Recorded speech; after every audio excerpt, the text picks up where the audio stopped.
Good afternoon, everyone. I'm Angie Beisner, Senior Director at the U.S. Council for Athletes Health.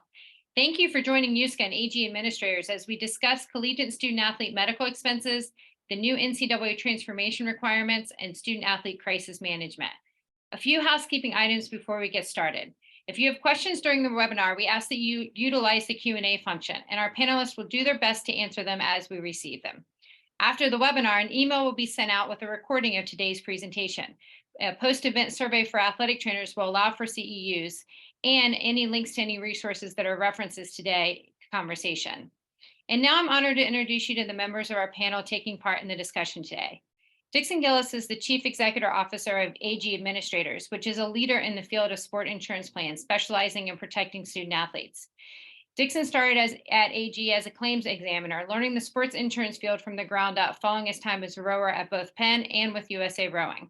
As the Chief Operating Officer of AG Administrators, James Shipp works to bridge the gap between clinical and financial risk management as it pertains to health and accident insurance. Prior to entering the sports insurance arena, James served as an athletic trainer and athletics administrator at Towson and UNC Greensboro. And as I mentioned, my name is Angie Beisner, and on behalf of USCAH and AG Administrators, I hope you enjoy this discussion. So with that, I'm going to send it over to you, James and Dixon, to start our talk today about insurance and the world of athletics.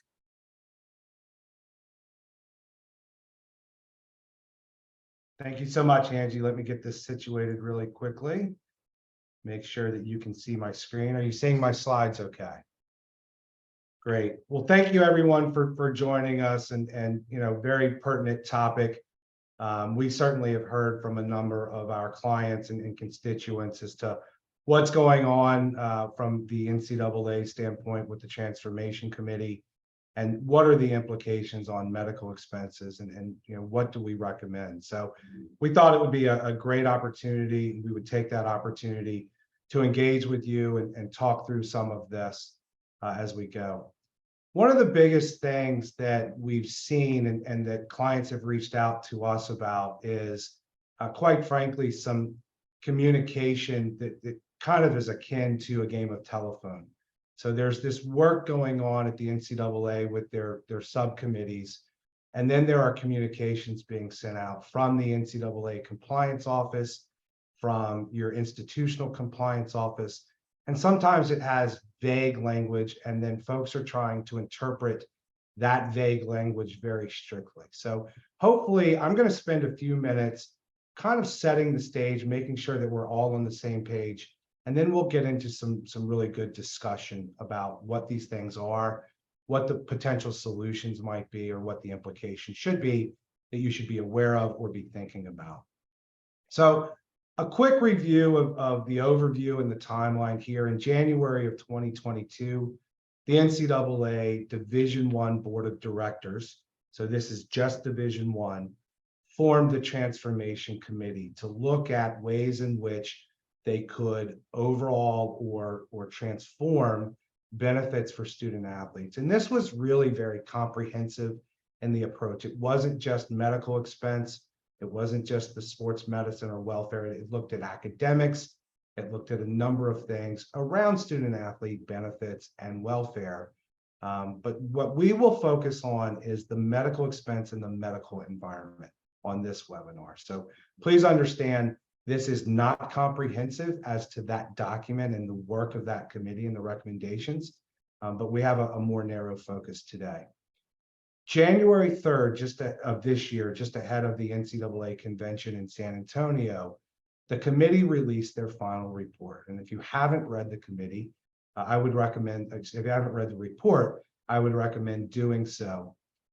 It gives you some really good understanding of their background and the narrative around some of the work that they did.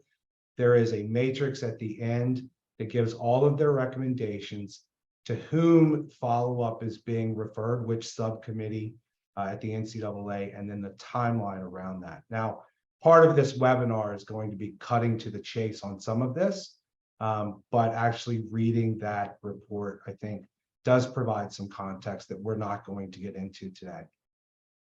Toward the end of the NCAA convention in San Antonio, the Division I Board of Directors endorsed all of the recommendations of the committee. So we'll take a look at some of those today. On April 13th, the board of directors took further action and adopted some changes to the Division I manual. That's really where the rubber meets the road, and where we need to focus is on the specific language and specific changes to the bylaws and the Division I manual. So we'll take a look at that. And then on April 25th of this year, so very recently, the NCAA Board of Governors, so this is the board over all divisions of the NCAA, Division I, II, and III, supported the Division I holistic student athlete model and the work of the board of directors, and then called on newly appointed President Baker to explore its applications to Division II and Division III. So if you're employed at a Division II or Division III institution, while some of these mandates don't apply today, they most likely will very, very soon, at least as it applies to the holistic student athlete model. What are the benefits and what came out of that work, and what are the specific recommendations around medical expenses and that environment? So there's really kind of four things that we'll break those into. Insurance for student athletes, and that's effective immediately, or it was in January. Financial support and expenses, and again, that ranges from the academic support of student athletes to other areas, as well as some medical expenses. We'll get into that as well, but that's effective immediately. There are health and safety recommendations that are effective come the new academic year for August 1st of 23. And then the one that we've had the most chatter about, and I think that has caused the most conversation and maybe the most challenges for our clients and folks who are trying to interpret this, is this development of a holistic student athlete benefits model. The good news is this is effective August 1st of 2024. So we have a year, a little over a year to prepare for these things. But we really need to delve into what is this holistic student athlete benefits model, and what are you being called to do? So just some quick overview there. Require all Division I schools to provide medical care, including assistance for out-of-pocket medical expenses to a student athlete for an athletically related injury, and I'm paraphrasing here, but I'll get into the specific language in a minute, for at least 2 years following either graduation or separation from the institution. Commit to a consensus-based care, education, and services model. Each school's athletic healthcare administrator would be required to attest to compliance with there's 5 different best practice documents or consensus statements that you need to comply with. And we'll review a little bit of that, but certainly this will not be a comprehensive review of all of those requirements. And then a test that they provided programming focused in areas of mental health, career prep, strength and conditioning, DEI, and increased academic counseling and tutoring services. That gives you some insight as to how broad of scope the committee's work and then their final report really covers. So, like I said, the thing that I think a lot of people are either misinterpreting or trying to read between the lines is there are these communications coming out from the NCAA compliance staff that have bullet points in them.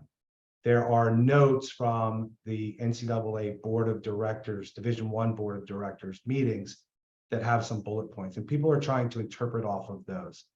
The real thing that you have to focus on is the Division I manual and the bylaws.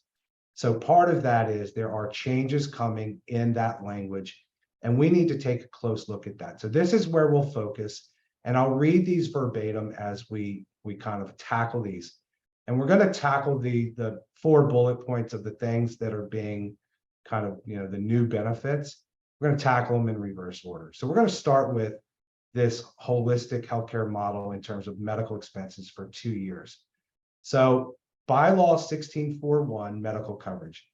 An institution shall provide medical care, including assistance for out-of-pocket medical expenses to a student athlete for an athletically related injury incurred during the student athlete's involvement in intercollegiate athletics for the institution.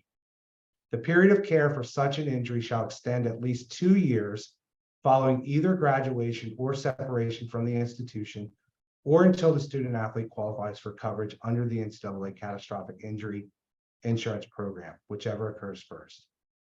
Each institution has the discretion to determine the method by which it will provide medical care, the method by which it determines whether an injury is athletic related, and any policy deemed necessary for implementing the medical care.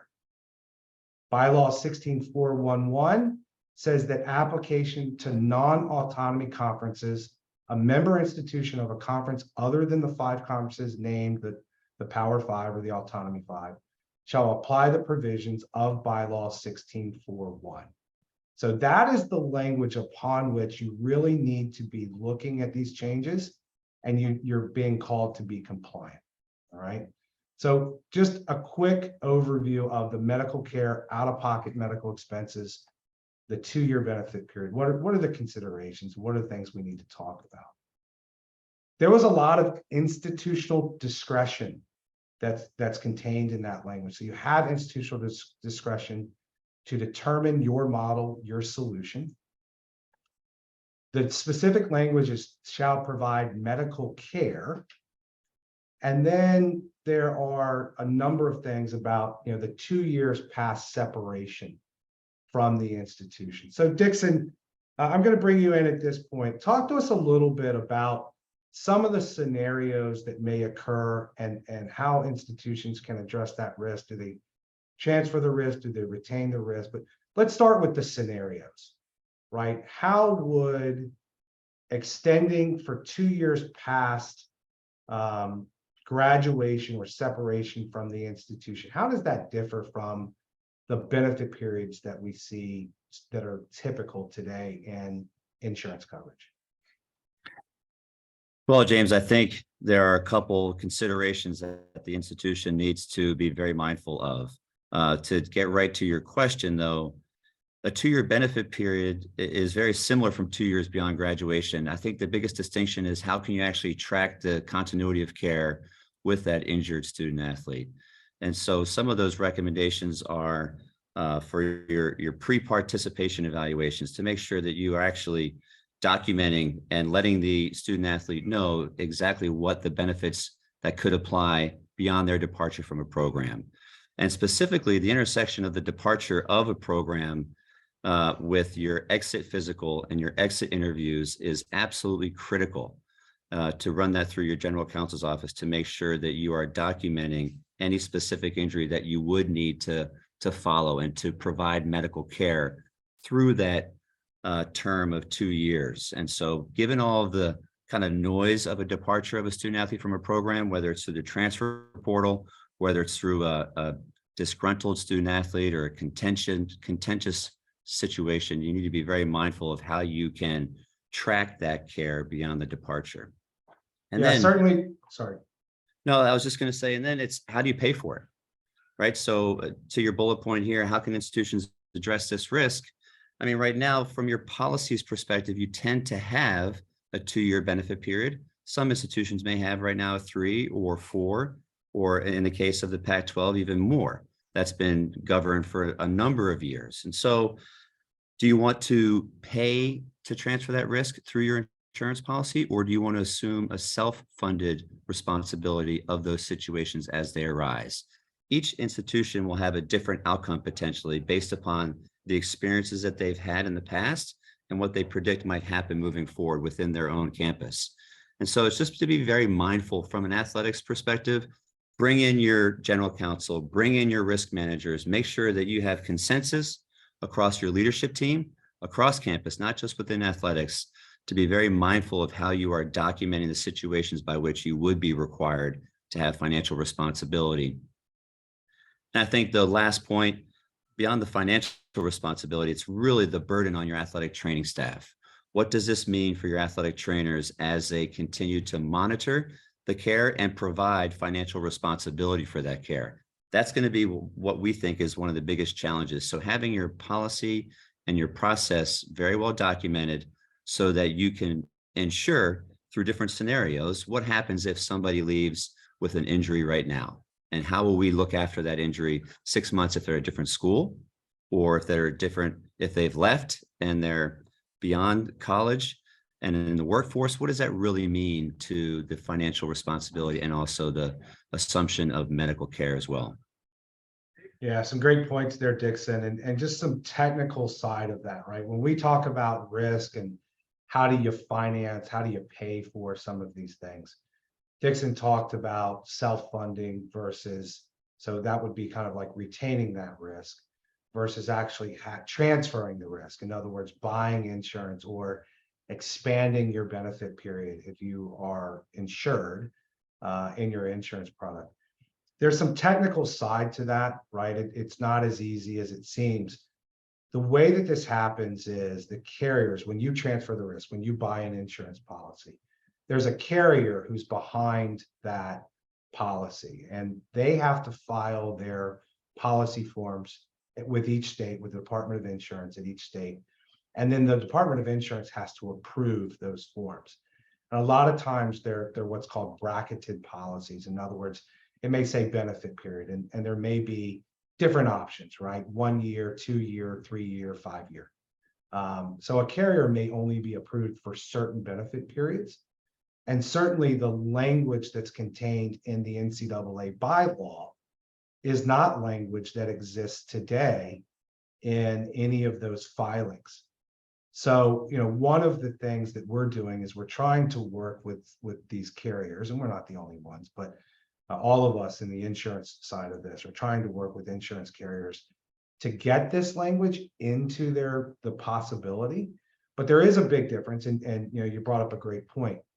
Today, the benefit period is based on a date of injury. So if it says 2 years, then you have 2 years from the date of injury to get all of your medical services provided. This language from the NCAA doesn't match up, right? And some of those scenarios, Angie, can you talk to us a little bit about what comes to mind for you when you read this and reconciling it versus the traditional paradigm of a date of injury? Yeah, I think one of the things that I'm thinking through right now, I mean, for me, my experience has been, 25 years in the collegiate experience, in the collegiate setting, and I spent about 15 overseeing insurance claims and processing. And so I have a relatively good working knowledge of how this works. But even for somebody like me, this is very overwhelming as you're starting to give us this information.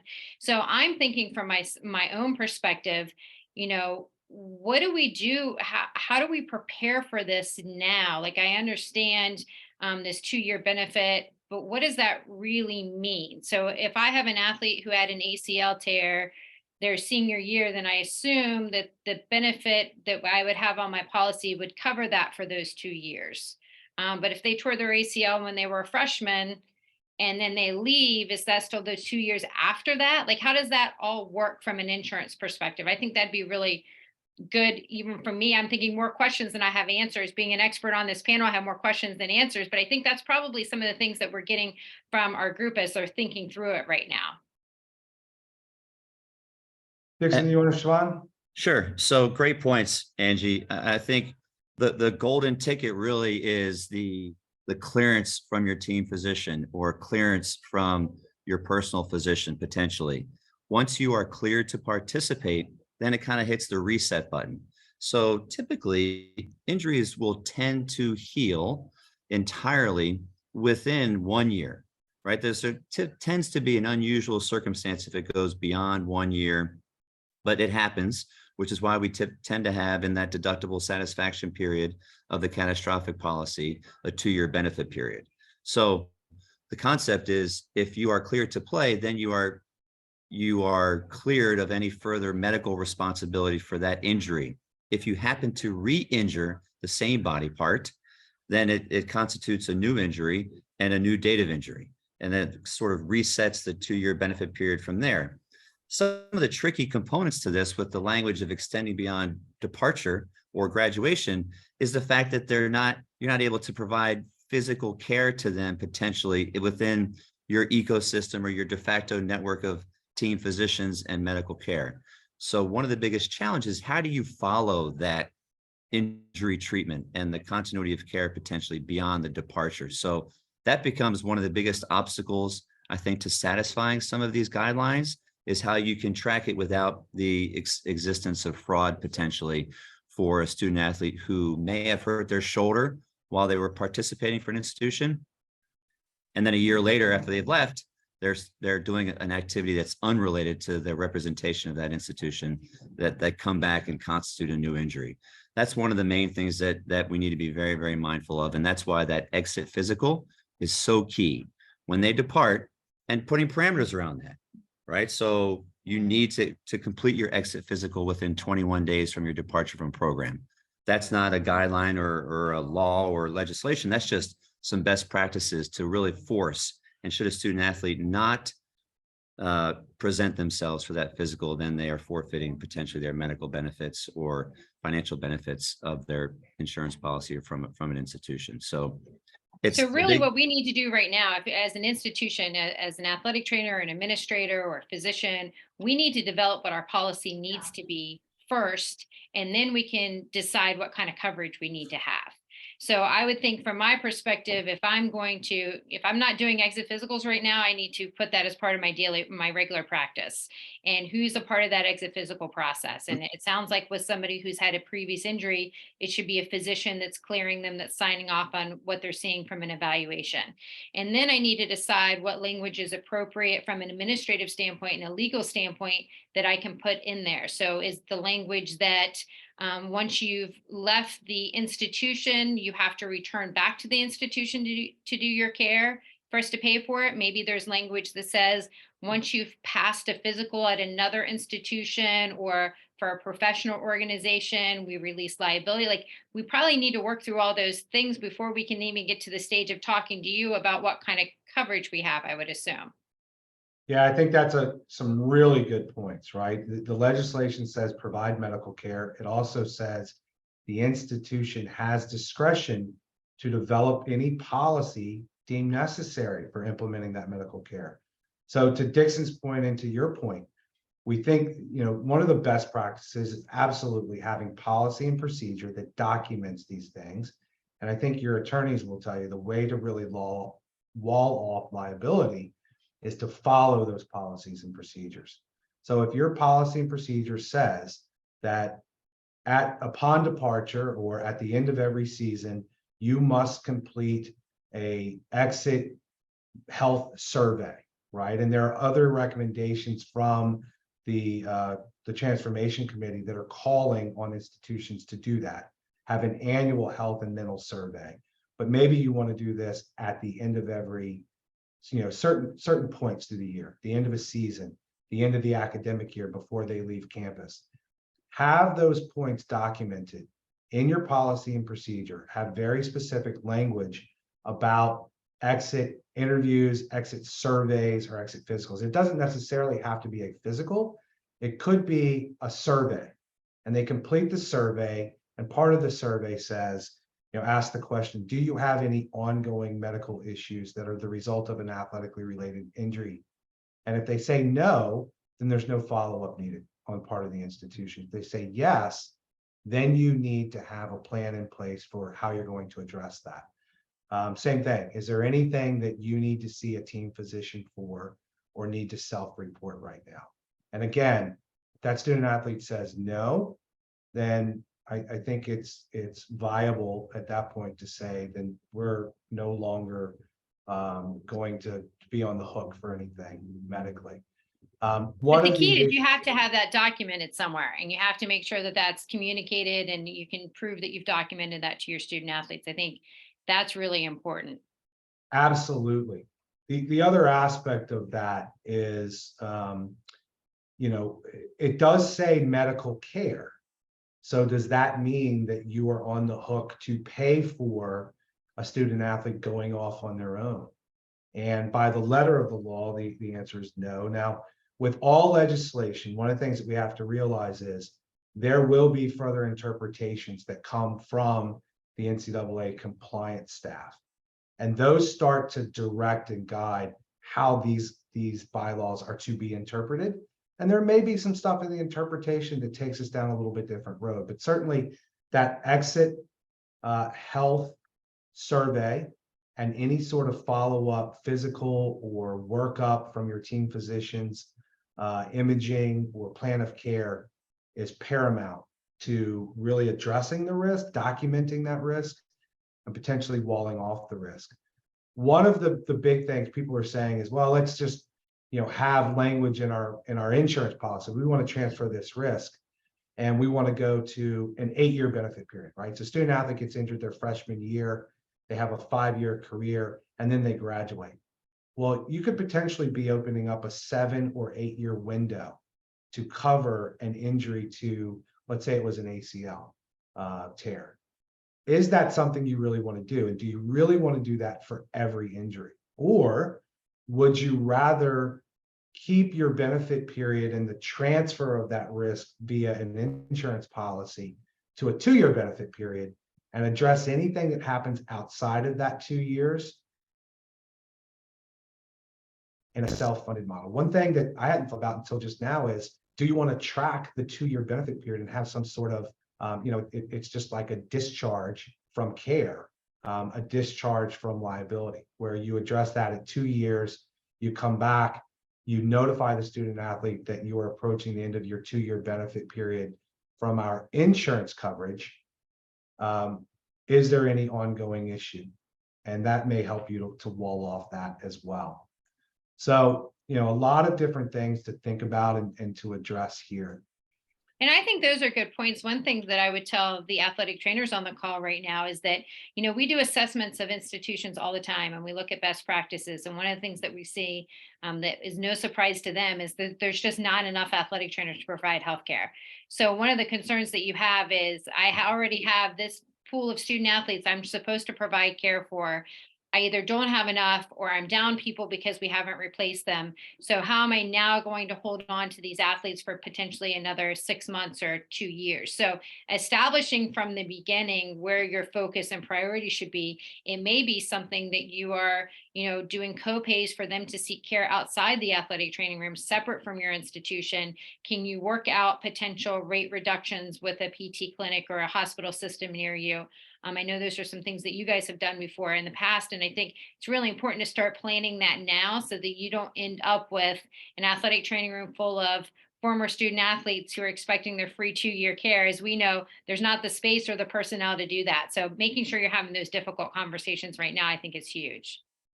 Yeah, absolutely. And one of the things that Dixon brought up is the transfer portal, right? And we bring up name, image, and likeness because we feel like that potentially is a driver to some of the activity, but just the amount of activity that we're seeing from a transfer standpoint, it really raises the question, and I think brings a heightened sense of need to understand and need to document upon exit for this. The other thing is, given a 2-year benefit period, right? The separation.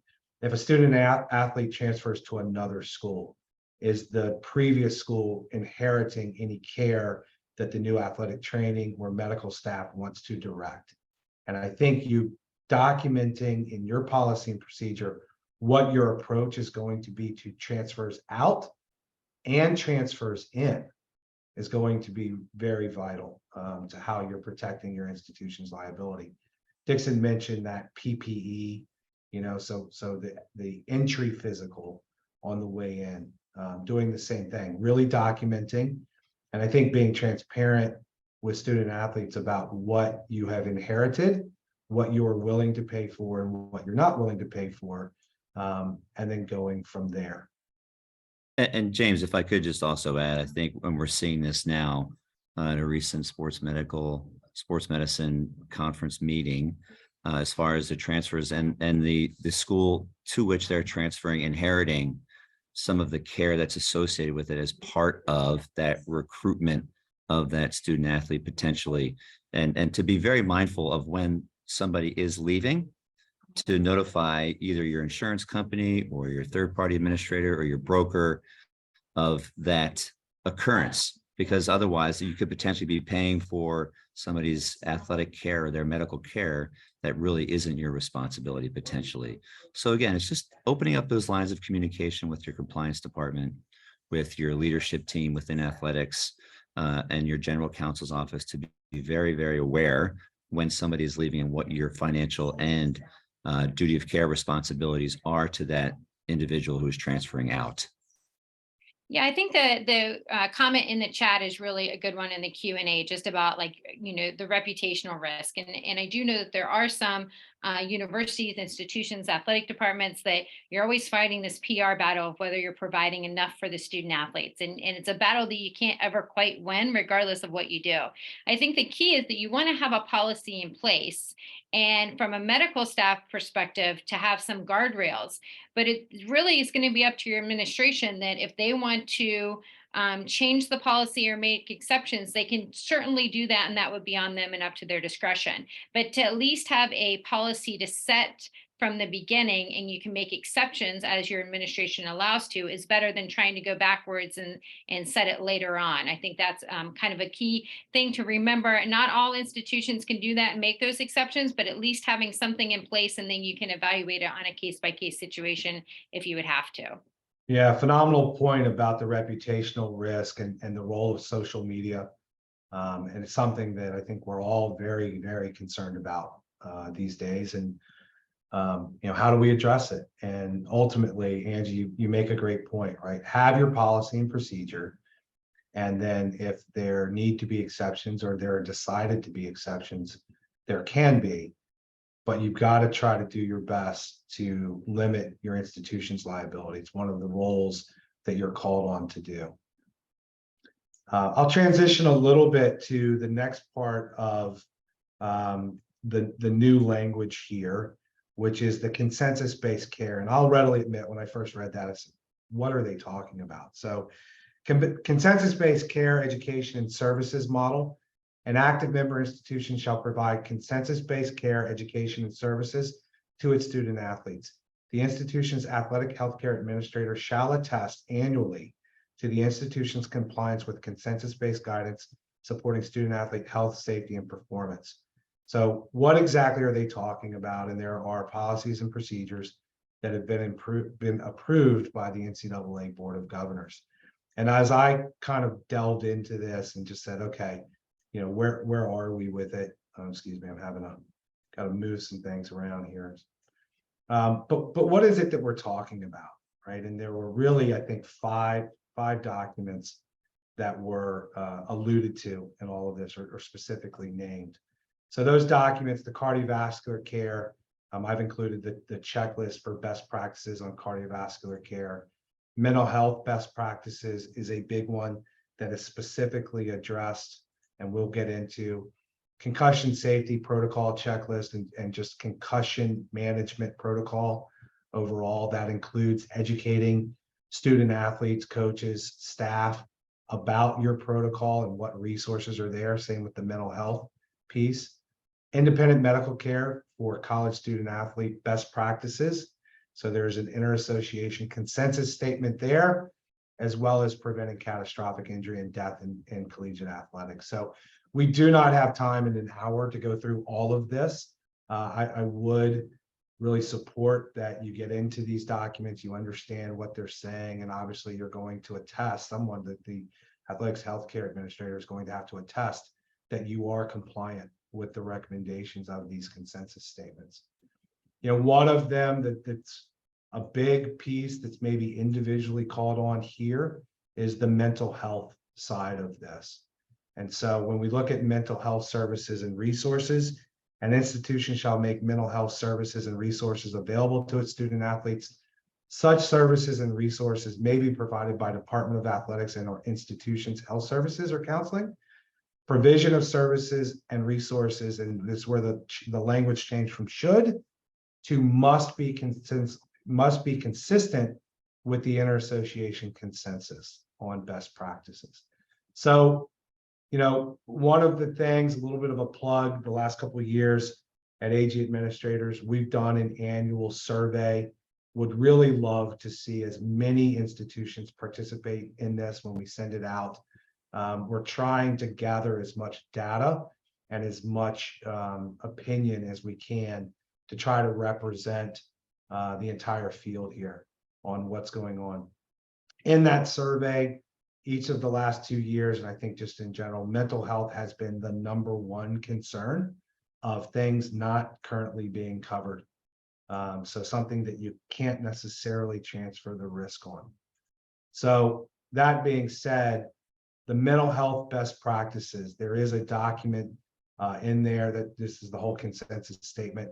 I'm going to focus on one aspect of this, which is the resource checklist. So this is Appendix D in that mental health care. Having access to a licensed clinician in the mental health care, right? That's a big part of this. One of the things that I thought was interesting, much like our emergency action plan, is having a mental health emergency action management plan. And there are very specific bullet points here. That intake of a student athlete, determining whether they are a threat to self or others, is having a plan in place for quick access, almost immediate access to something along those lines. I think very similar to the concussion statements and concussion protocols, educating your student athletes, coaches, administrators about the resources that are available, what to do. So if you've got a teammate or a roommate, or you yourself as a student athlete need to self-report, to whom do you do that? What's the procedure? How does that work? And where do you go from there? Having trained individuals on call that can be accessed from a mental health standpoint. So Angie, you are doing a lot of this, and one of the kind of newer pieces, I think, is as part of your pre-participation screening for mental health. And I know in my experience, we were doing a lot of this on campus.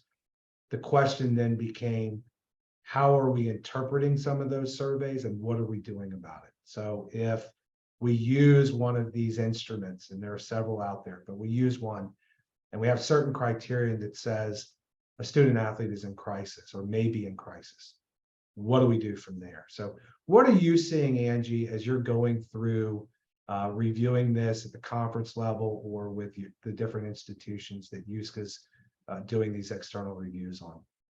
I think basically is making sure that you have this information, you're gathering it, but the people that gathering are really mental health specialists, and allowing them to interpret the data, hold the data, and then decide how to best move forward. I think sometimes what we do is we see a checklist, and so we think that we have to keep it all in one spot and keep it within an athletic training room within the department.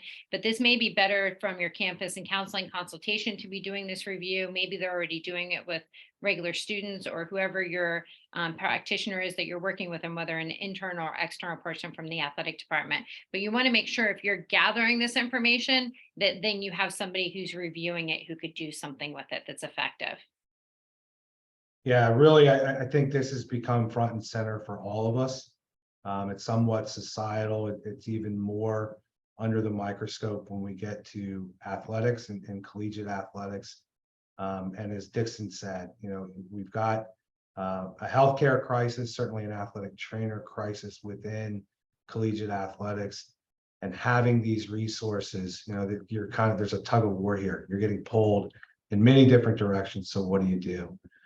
One of the things that traditionally hasn't been available is any sort of way to transfer that risk through an insurance product. And we're not going to have too much of an advertisement here, but we have been working with carriers to try to find some resources and an insurance policy maybe that can cover some of these different things to help for an institution who wants to transfer the risk or have some sort of a policy that could help them, just like you do with the potential cost 2 years past participation or separation from an institution. Do you transfer that risk? I think similarly, from a crisis management standpoint, there are resources out there and insurance policies where you could potentially do that. There is a comment in the chat about different language that's being circulated. And I'll just go back to kind of how I started all of this, which is the language that has to be addressed or really reviewed are the changes in the bylaw language. So these different communications that are coming out that have bullet points from a compliance individual at your institution or from the NCAA, or even these notes that I brought up earlier from the meetings. Please don't start to try to interpret off of the bullet points about the notes from the meeting. Go to the manual and the bylaws and it's very specific language about athletically related injury and 2 years past that. So there are a few other things in there in the work of the committee and the bylaws. From a health and safety standpoint, formalizing divisional requirements for health and safety, empowering campus athletics healthcare administrators at the Division I level, requiring a dedicated pathway access to full-time clinical services of a licensed mental health professional, and ensuring timely access to qualified services. So that gets back to the mental health care best practices document and the recommendations from that standpoint. Requiring all medical personnel with training in the diagnosed, treatment, and initial management of acute concussion and other injuries to be present at all practices and competitions. And I think we've talked about the strain on athletic trainers and athletic training staffs. And then this guideline or this requirement that's coming down that says you then have to have on-site presence. And to be present means to be on site at campus or arena of competition. And it kind of depends on the sport as to whether you have to be physically present or nearby or accessible from that standpoint. The other thing is requiring all Division I schools to complete a regular review of physical and mental health, safety, and performance support services. And it can be overseen or facilitated by a conference office. Who handles the insurance? This is part of the data from our annual survey. I think this is really interesting. It can be very confusing. I think we've talked about some really detailed things. One of the things that I found interesting and maybe a little bit curious, 90% of respondents have the sports medicine staff, the athletic training staff involved in the decision about transferring or retaining risk, or which insurance you purchase or what you do about that. I think more than ever, as you wrestle with these questions about benefit periods and what are we going to do, or are we going to buy an insurance policy or use expanded language in our benefit period, or keep it the way it is and change our policy and procedure, or update, enhance our policy and procedure. Having general counsel, having risk management involved is something that when we see that, I think we tend to see very global solutions and a lot of different ideas and opinions and consensus on a campus from that standpoint. So it was interesting to me that only 13.7% of respondents involved risk management in coverage decisions. We certainly saw this during COVID when we were part of having a COVID insurance. It was interesting to me because athletics personnel tended to really think about and worry about first dollar risk. How do I pay? What's the budget? How do I budget that? Risk managers really worried about catastrophic risk, and what are the risks that are not budgetable for, the unforeseen things that have very, very high price tags. So it just can be very interesting to get those different points of view into the decision-making process and into the conversation from there.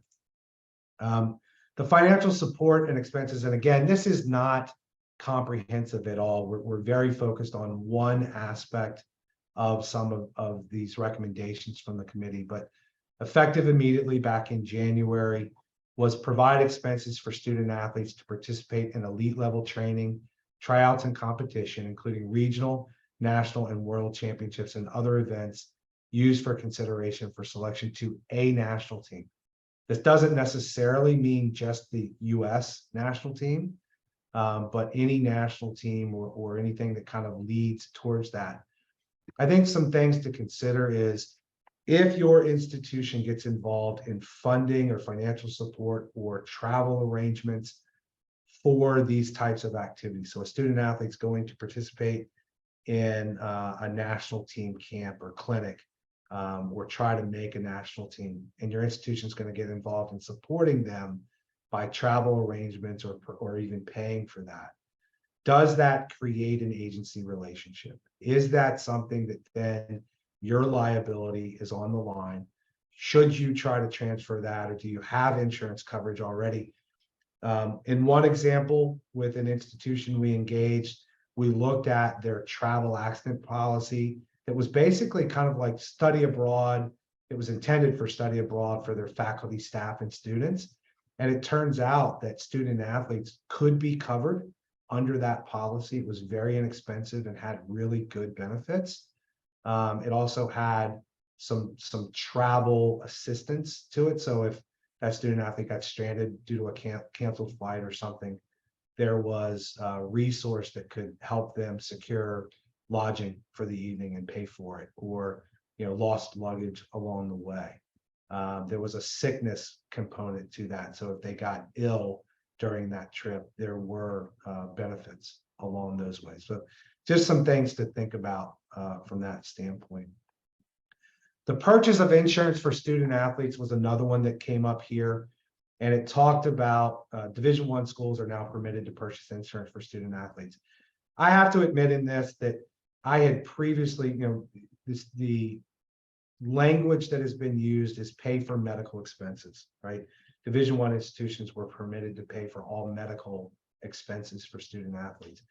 This was the first time. If you think about insurance, it's a way of transferring risk, of financing that risk. So in a lot of ways, in the risk and insurance world, we think about this as financing the risk, or a finance model. But the other things that came up for us are things like health and dental, vision, disability, loss of value, life insurance, and NIL activities. Is that something that you're currently thinking about insuring if a student athlete were to get injured during an NIL activity? If it were, if there were a vehicle that was attached to the university or related to the university, or there was university or athletic department guidance in securing that NIL deal, then is that something that you need to address? And many of the collectives are beginning to include some of these insurances with their offerings. So they're getting some of this coverage through that. But much like some of these Olympic program or national team programs, you're now thinking about, or probably should think about, coordinating benefits. In other words, if USA Volleyball or US Soccer, if it's one of those organizations and they have coverage for these events, are there gaps in that coverage? And does the university feel like you need to address that gap either through self-insuring or transferring the risk through an insurance policy? So Dixon, any comments that you want to make? Because there's a couple of insurance considerations along those lines. Any comments or considerations there that you want to comment on? James, could you go back to the slide that shows the individuals responsible for the insurance decision on campus? I think it's very interesting to have such a smaller number of risk managers involved. And the reality is that everybody on this grid should be included in that insurance decision-making process. And, we're being asked to do so much more with these guidelines and this new legislation. And the reality is that we're all not being given enough of resources to support these new guidelines, to provide more of a 24-hour holistic care model for our student athletes. So the recommendations are to really reach across the table with your other constituents on campus. Talk to your peers about what they're doing potentially, what their best practices are. Reach out to the folks at USCAH and to Angie and her team to really understand what the landscape is from a national perspective of how we're dealing with all this, whether it's providing mental health services. I mean, we cannot cut corners as it relates to providing mental health services for our student athletes. It's real everywhere, but we don't all have the same solution or the resources to support that solution. So I think from our perspective at AG, what we really try to do is to just make sure that everybody is consultative across each department on campus and bring in your expertise. Bring in USCAH is a fabulous resource to demonstrate some best practices for a variety of different resources so that they can meet you where you are in your process of making improvements in your policies and some of those decision-making processes. So that's the recommendation where we are right now, and to make sure that the resources on campus are being accessed and utilized to fully exhaust your capabilities to deliver this new healthcare offering to your student athletes. Yeah, Angie, I know think there are that- several questions. Yep. I was going to say, Dixon, I think that's an excellent point. I think that sometimes as athletic departments, we don't reach out to our risk managers enough. And so I would think that most risk managers don't understand the NCAA or the association guidelines or the new transformation committee. So the more that we can engage them, the better. That'll help answer some of these questions that are in the chat, because that'll tell you how they interpret the information. You know, some people are asking about how do we do an exit physical and what should the form look like? Well, it probably needs to look very, very close to what your incoming physical form looks like. Having that much detail so you know exactly what the injury is that they're leaving with. You have to anticipate in your head, if an athlete comes back a year later, do I remember? Did I ask the question? So asking more questions rather than less is key. You know, talking to your risk manager in your department about what am I going to do if somebody transfers, and do I have to continue to keep track of them? What if they don't show up for their exit physical? Do I need to have them sign something at the beginning of the year that reminds them they have to get an exit physical at the year? So I've at least educated them at one point before they disappear off of campus, and then make however many attempts afterwards to get a hold of them. All those are really important considerations. And I think this is such a hot topic right now. And for athletic trainers, it's such a confusing world for all of us as we're trying to figure out the nuances. But I think the key takeaway right now is start to plan these meetings, go into your administration, your risk manager, your physicians with some sort of a plan of how do we want to address this? This is my suggestion on an exit physical, or how long we're going to provide care, who would provide the care, to start the conversation so you can get a policy in place by the end of the year, so that then when they're coming to you or coming to their insurance provider, they can say, this is what we need coverage from. They're clear on what their options are and how to move forward with that best. We're going to have more conversation on the whole NCAA Transformation Committee and their documents and their information at our AHA symposium, as well as a more specific in-depth talk about insurance with our partners at AG and at Gallagher Insurance. If you're interested in your AHA symposium, it's open to AHA members. A lot of our conference partners, clients of AG administrators, clients of Gallagher Insurance can get that membership for free and attend our webinar. So we'd like to see you all join. Feel free to reach out to figure out if you're eligible for that membership or how you could purchase one. But would be really excited to continue this conversation on June 8th virtually as well. So thanks for joining us today. I hope we were able to provide helpful insight and solutions for you to take back to your institution. Please look for an email from our team later today with the archived videos, as well as instructions for